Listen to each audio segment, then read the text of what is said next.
NTA International News. President Muhammadu Buhari in Washington, D.C. in the United States of America. Issues of security and defense top on the agenda. Gains of Nigeria, United States 50 years of relationship X-rayed. Nigeria records no new case of polio in the last 12 months. Correspondent examines stakeholder effort to sustain the faith. Thank you for joining us on the NTA News International. My name is Ifeanyi Okafor. President Muhammadu Buhari is in Washington, D.C. in the United States of America to honor the invitation of President Barack Obama. President Buhari was seen off at the Nnamdi Azikiwe International Airport early today by some service chiefs and other top government officials. While in the United States, the president is expected to hold talks on issues ranging from security to defense, as well as support for his administration. President Buhari is accompanied on the 4-day visit by top government officials. Bilateral relations between Nigeria and United States, established in 1960, have continued to evolve over the years with stories on mutual respect and gains. Adeyemi Omojola Fatoba now reviews what Nigeria has made of the relationship that has spanned 50 years. Diplomatic relations between Nigeria and the United States dates back to 1960, when Nigeria got her independence with Sir Tafawa Balewa as Prime Minister. The Balewa regime operated a foreign policy that's Western biased, and even though we were a member of the non-aligned movement, our policy was more pro-West than being neutral. Then, after which oil was discovered and Nigeria's foreign policy became more pronounced. After the civil war between, I think it was 1978, 77, 78, we became very active in the movement against minority regimes in Southern Africa, and Nigeria became a member of the frontline states. But during the Obasanjo regime, our constitution changed from that of the Westminster type to the American type constitution. We brought in more contact between us and the United States. Progressively, Nigeria became the largest trading partner of the United States in Africa, and what Vice President Joe Biden described as United States anchor in Africa. Nigeria is the only country which has a designated section, desk at the State Department. Other countries are grouped together in their regions. The volume of trade between Nigeria and the United States has increased by more than 300% within the last 4 years. Nigeria and the United States also signed a binational commission agreement with components transparency, governance, integrity, agri and food security, energy and investment, and Niger Delta and regional security, which constitute an essential aspect of Nigeria's move to becoming one of the 20 leading nations in world economy by 2020. The binational commission agreement is the highest level of strategic cooperation between the countries, and U.S. has it with only 2 countries, Nigeria and South Africa. Nigeria is the only one with which Obama signed a binational commission agreement, and that has been operating since 2010.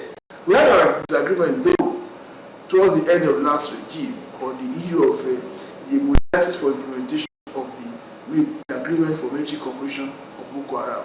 We put that behind us now, and one of the things I'm sure President Buhari is coming to do here is to restore that agreement.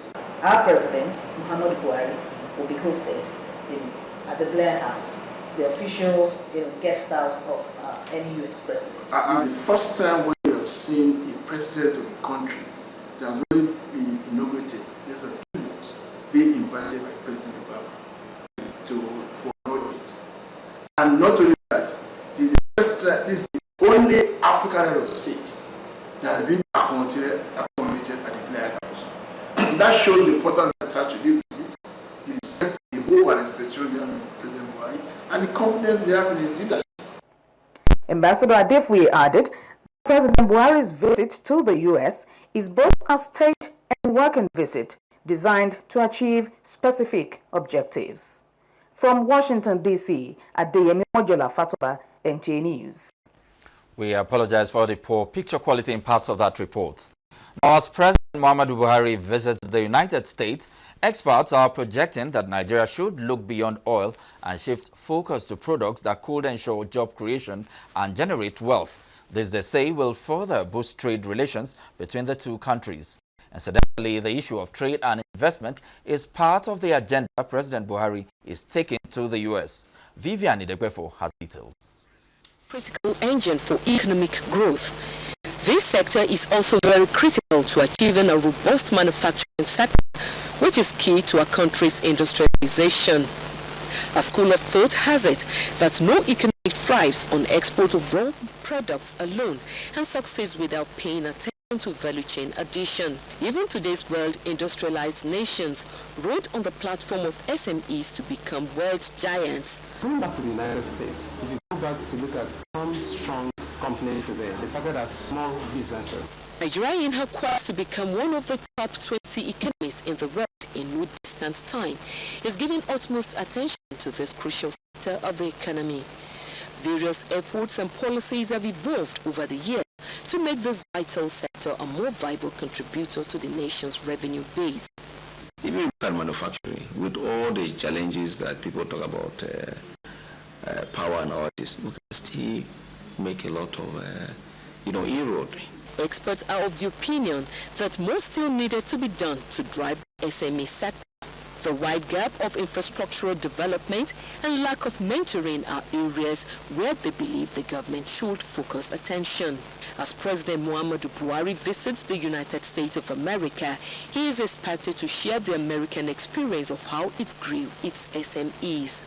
In 1 year, America makes $3.6 billion, talking about American manufacturers, by virtue of the intellectual support, by virtue of the infrastructural support, by virtue of the assistance with access to market, export of goods, innovation. It is believed that political will, complemented by good policy drives, as well as an enabling environment, will go a long way in turning the sector around for the good of the country. In Abuja, Shikeola Ikpenaye, NTA News. You just heard Shikeola Ikpenaye there on the economic benefits of the visit. And as the saying goes, north to south, east and west, home is best. This is being demonstrated by Nigerians in the diaspora with annual remittance of over $21 billion to Nigeria. On this special assignment, Gabriel Odu takes a look at diaspora remittance to the Nigerian economy ahead of President Buhari's visit to the United States.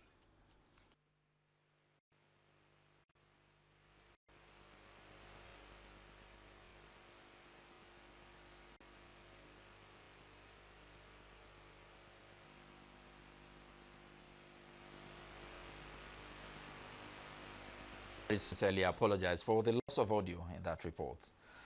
Now, moving ahead now, the People's Democratic Party has urged development partners to continue to stand by Nigeria in the pursuit of her democratic evolving challenges. The National Publicity Secretary of the party, Olisa Metu, made the appeal when he paid a visit to the offices of National Democratic Institute and International Republic Institute in Abuja.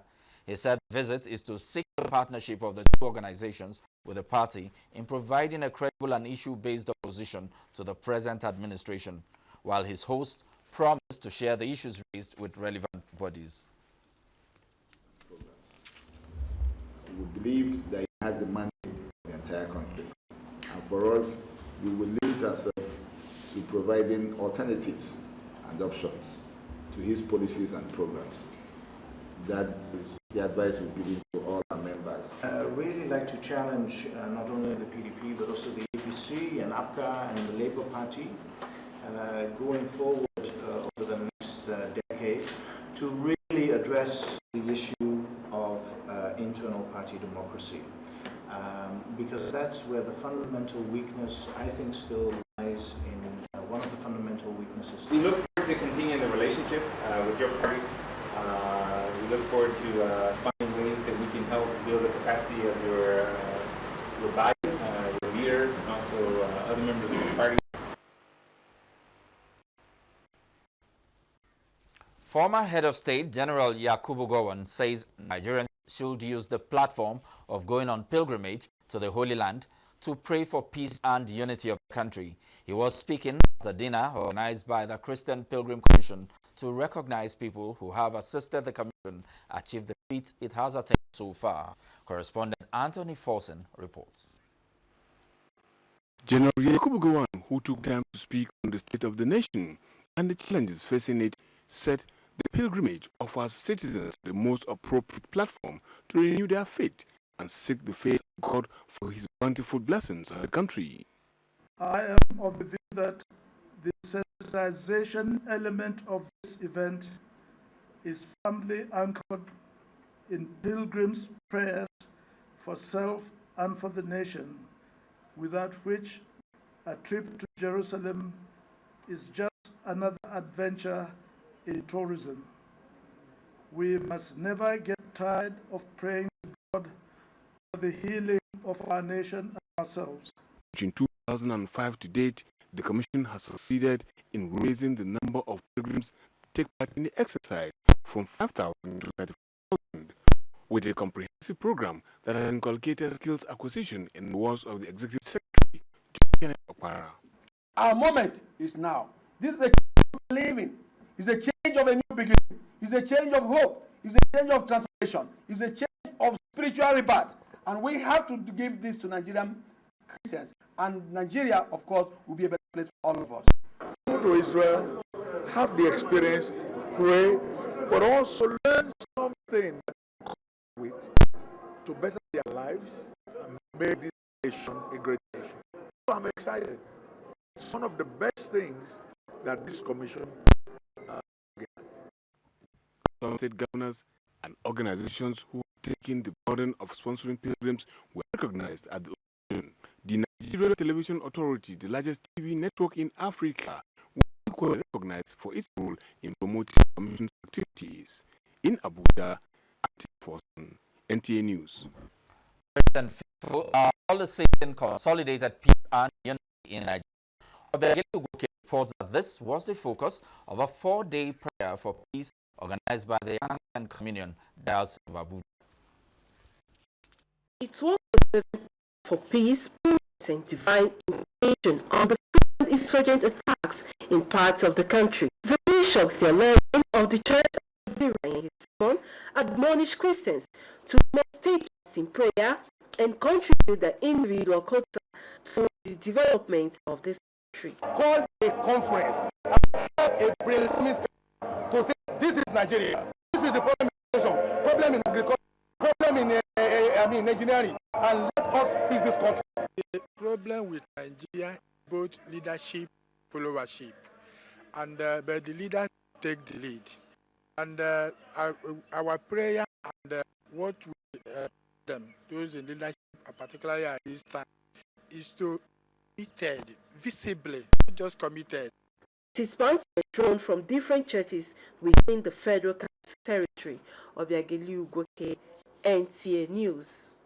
Meanwhile, Christians from various orphanages and the streets of Abuja had a taste of what Salah celebration is all about when a non-governmental organization, Zawram Islamic Global Foundation, hosted them at the Unity Mountain in Abuja. Correspondent Timdim Mandubisi reports that the children were treated to a lot of entertaining activities.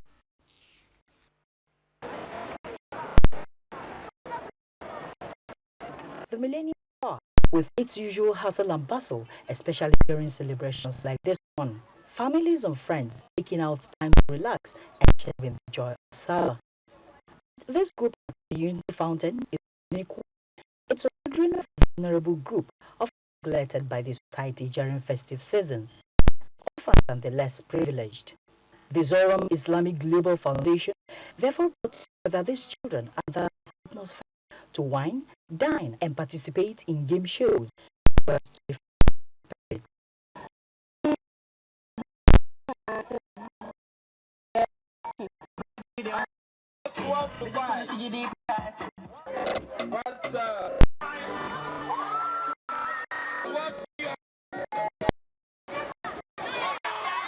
They're giving me food gifts, so I thank Zion Islamic Foundation. They have done well to us orphans. It has been a long time I've seen such a gathering of orphans like this. It's about sharing the needy and the poor, and government has a lot and have achieved. I would like other organizations to emulate something like this. It's very, very important, and I know it's going to have a very large reward for doing such things. The founder of the non-governmental organization, nothing is more that makes these children have a sense of belonging in the society. Some of them have never attended anything like this. The gifts that we have for them, some of them have never seen it. Some are orphaned, but they're not even in college. So they're going through so much. Want to give them a break, let them come and eat, come and drink and have a good time, because we're all about spreading kindness. In Abuja, here the NBC, NTA News. This is the news on NTA International, reaching you from Abuja, Nigeria. Report after the break. Are watching NTA, Nigerian Television Authority. For more information and news updates, visit our website at www.nta.n, or you can follow us on Twitter at NTA News Now, or you can like us on Facebook at NTA Network News. Stay connected on our YouTube channel at www.youtube.com/NTA News Online. Watch our live stream at www.nta.ng/live. NTA, you can't beat the rich.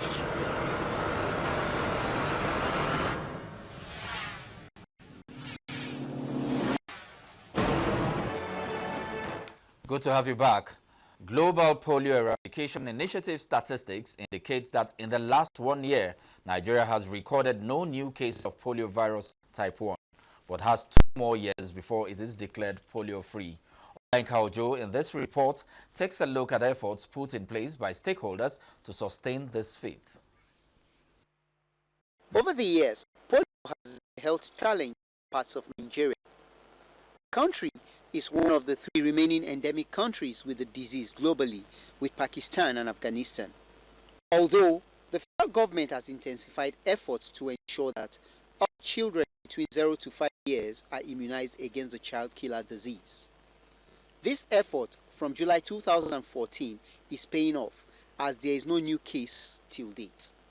To consolidate and sustain this 1-year feat, some stakeholders through their crusade are already putting in place modalities to ensure the status is sustained. Of what importance is the 1-year feat?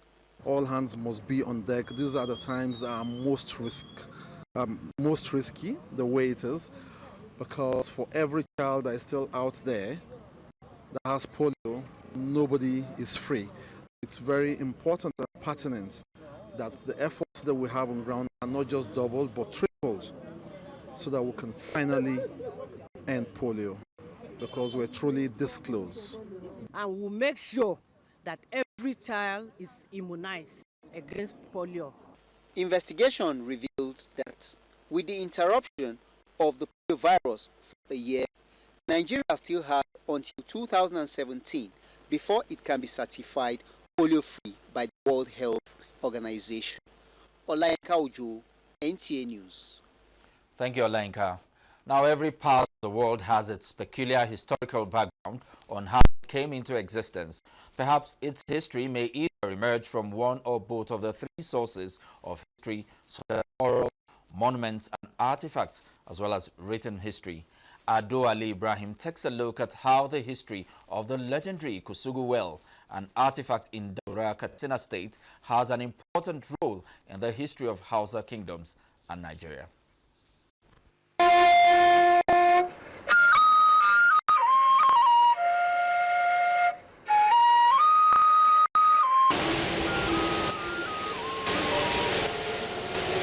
This is Kusugu Well, which according to ancient legend by Jidda, the son of the king of Baghdad, now Iran, slew a petty snake known as Sarki, and afterwards he married the reigning queen of Daura, Darama.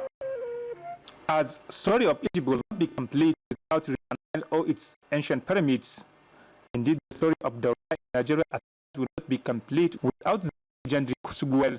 About 1,000 years ago, a learned and mysterious Kusugu Well was discovered by Rumi hunters. A discovery that results in population which shortly died down by scarce happened in the well known as Sarki, the snake that kept people back from fetching water except on Friday.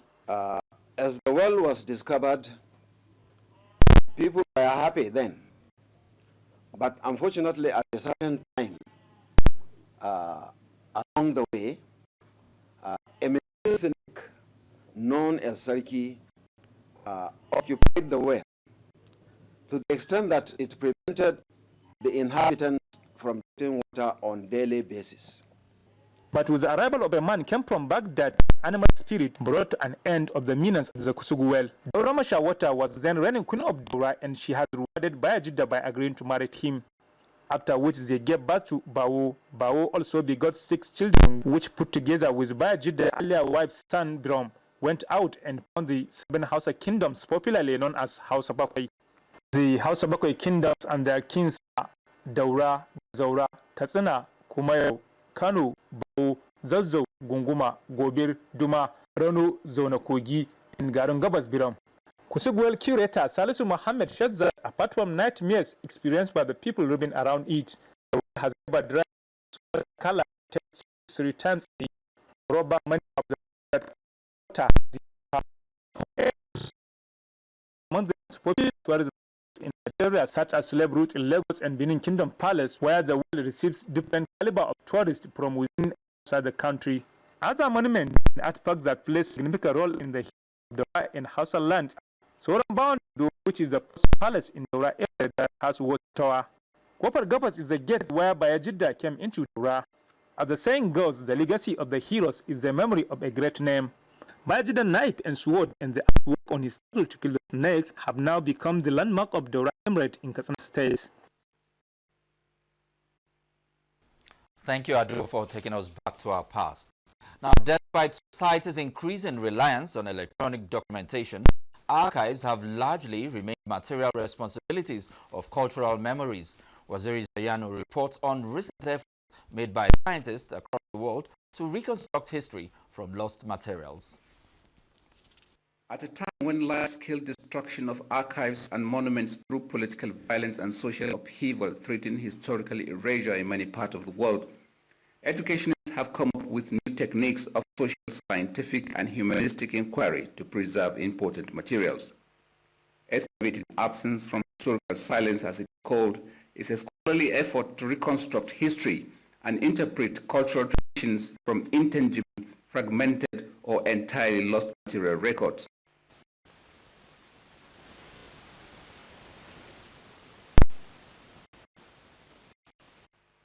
Minorities or women or workers have been made absent in the biggest narrative, in the state or in school.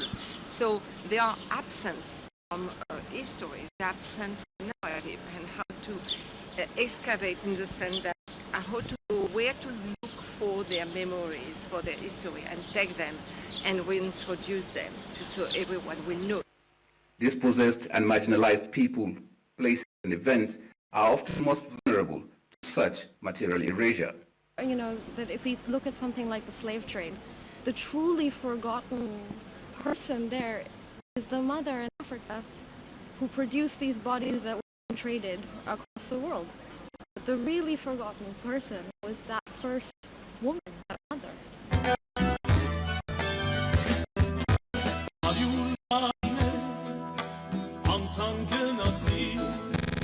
Take another example from the controversial Armenian genocide, which seems to have lost its place in history.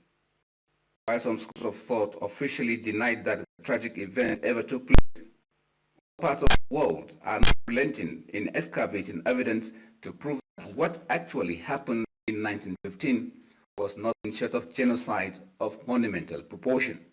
They say there's no dead Armenian bodies. How do you prove that the Turks killed Armenians and things of that sort? So the idea is, if there's no trace or 100% evidence, is this okay or not? It's okay. It's sort of like people who deny Hitler and killing of the Jews.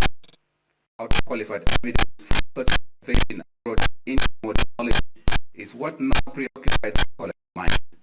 Well, I think we have to do it in all sorts of ways. I think we have to do it through material form, through the debris which is left. I think we have to look at what is not only our ruins, but the ruination in which people are living because of apartheid, still remain. I think we have to look at the structures that have been in place in earlier histories and now just consent. As much as definite historical silence exists in the scheme of things, modern scientists say they will continue to use any and all sensitive material and or immaterial evidence of configuration until things are heard by one and all, loud and clear.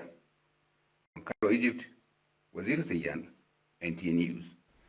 Now for what the weather will look like on Monday over to our weather forecast.